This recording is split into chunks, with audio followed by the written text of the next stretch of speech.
All right, hello, welcome to another Brawl deck tech. Today, I'm going to be playing with Heliod, Sun Crowned. He's a legendary enchantment creature god, which is indestructible. As long as your devotion to white is less than 5, he isn't a creature. So whenever you gain life, here's the whole thing of the deck. Put a 1/1 counter on target creature or enchantment you control. So you can actually put it on Heliod. You can also play one colorless and a white to give another target creature lifelink until the end of turn.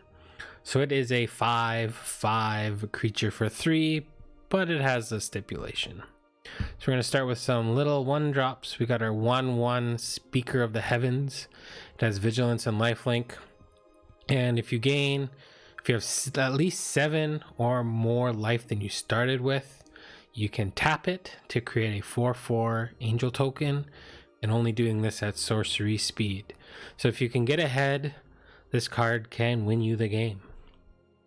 We have Soul Mender, 1 mana 1/1, tap, gain a life, trigger Heliod, make something bigger. Anointed Chorister, it is a 1 mana 1/1 with lifelink, and late game you can make it a bigger thing with its ability, 4 and a white to give it +3/+3.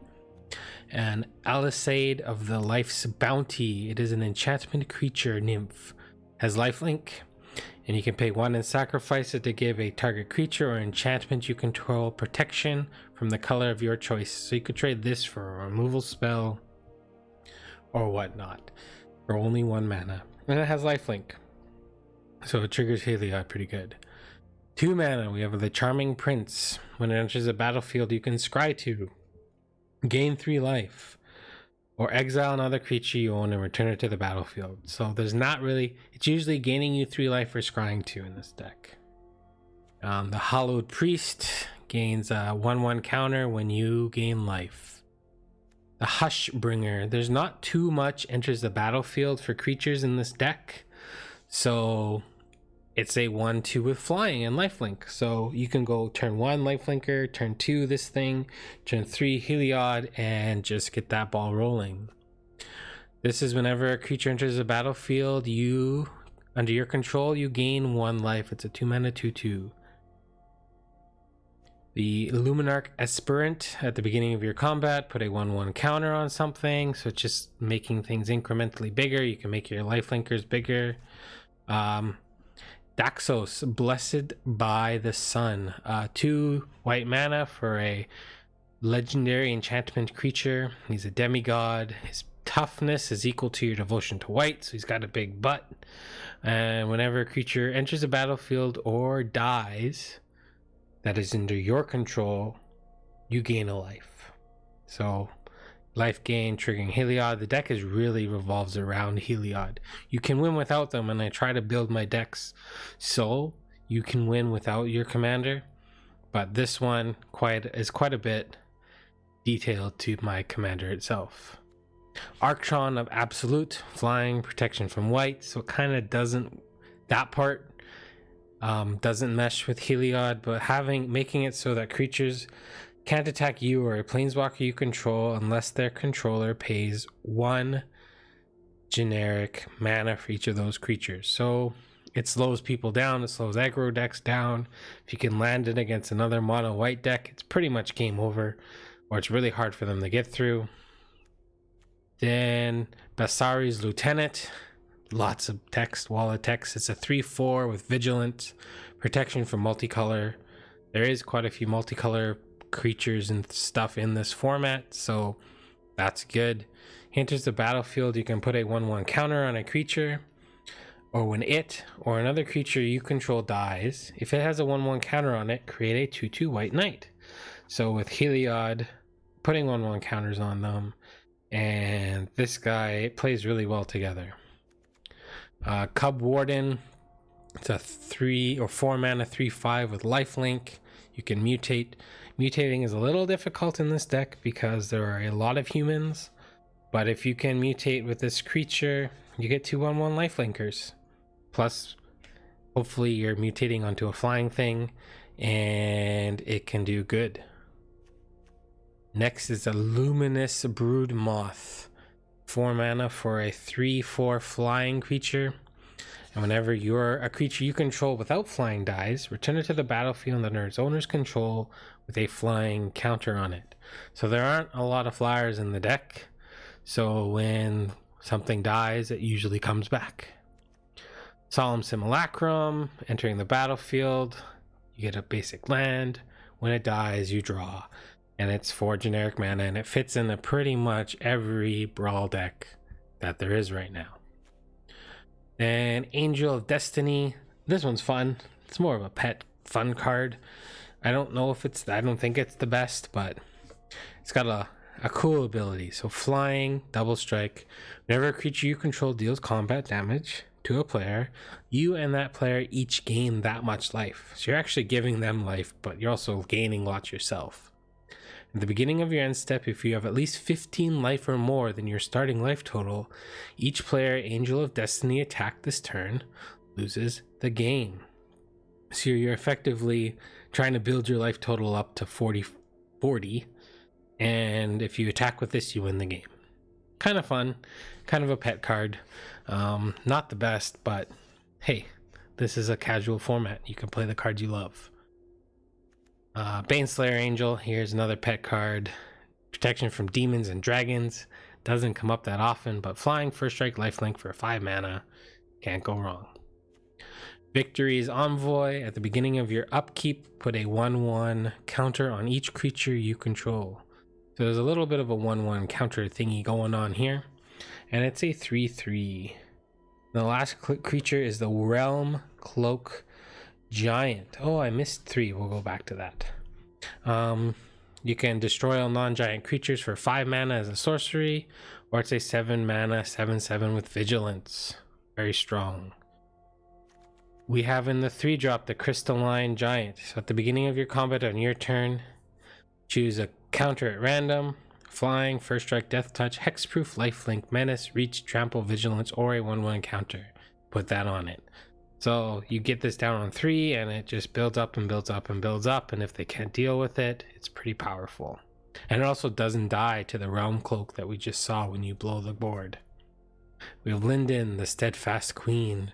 She's a beast if you can get her down with Heliod in play. The 3 white mana, or 3 white pips, mana symbols, make it so that it's easy for you to make Heliod your commander into a creature. And gaining life each turn, or each time you attack with a white creature, which is all but 2 in the deck, you gain a mass amount of life. And the last one is Angel of Vitality. Flying, if you were to gain life, you gain that much life plus 1, so it turns all your life gain into a minimum of 2. And if you have 25 or more life, it gets +2/+2.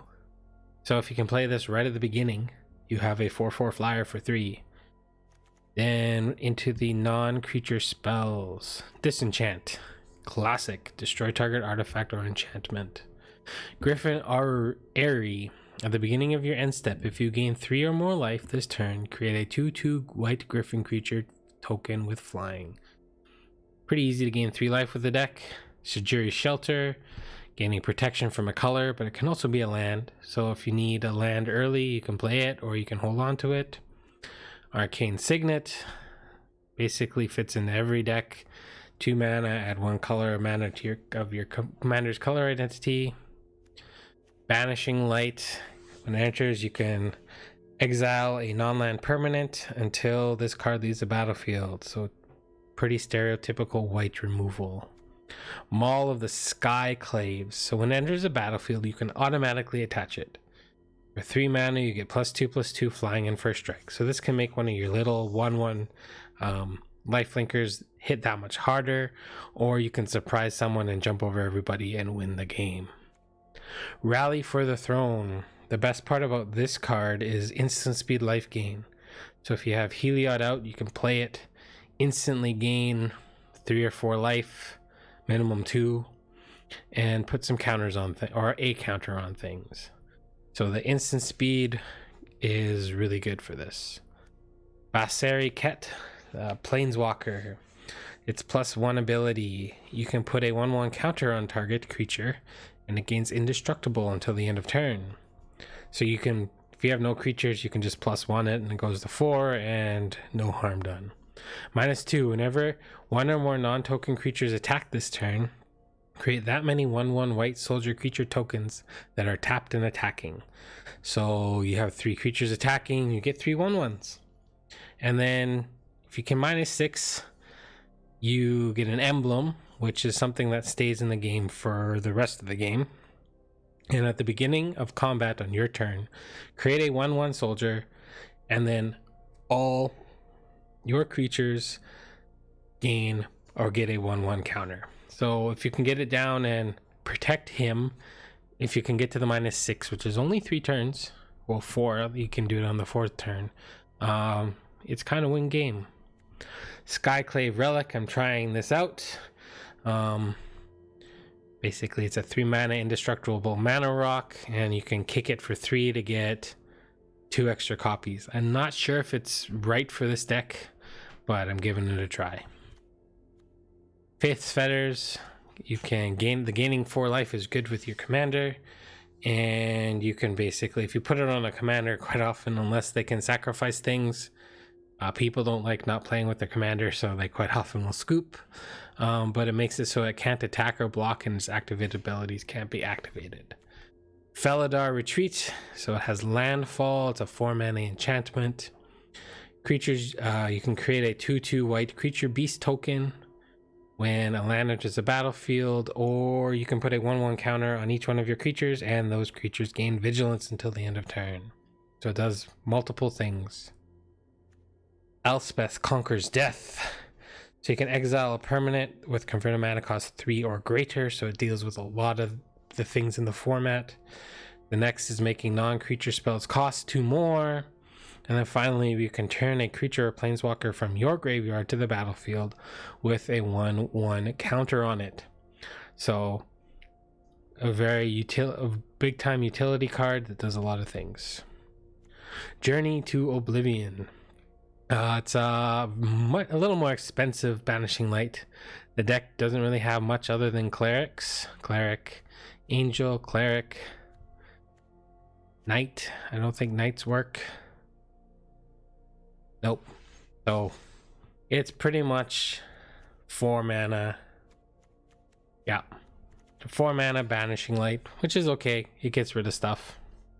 And then finally, Amari's Call. 7 mana to create 2 4/4 white angel warrior creature tokens with flying. Non-angel creatures you control gain indestructible until the end of your next turn. Or you can play it as a land, untapped for 3 mana. Fabled Passage, tap it to get a land. 21 basic planes. Castle, Ardenvale, and the 2 spell lands. And that's it. That is my Heliod Sun-Crowned Brawl deck. If you got this far and like what you see, please consider hitting the like button because you like the video, and think about subscribing to see my latest content. So upcoming after this will be a video with some games, so please check it out, and have a great morning, afternoon, evening, or night, wherever you are in the world. Bye bye for now.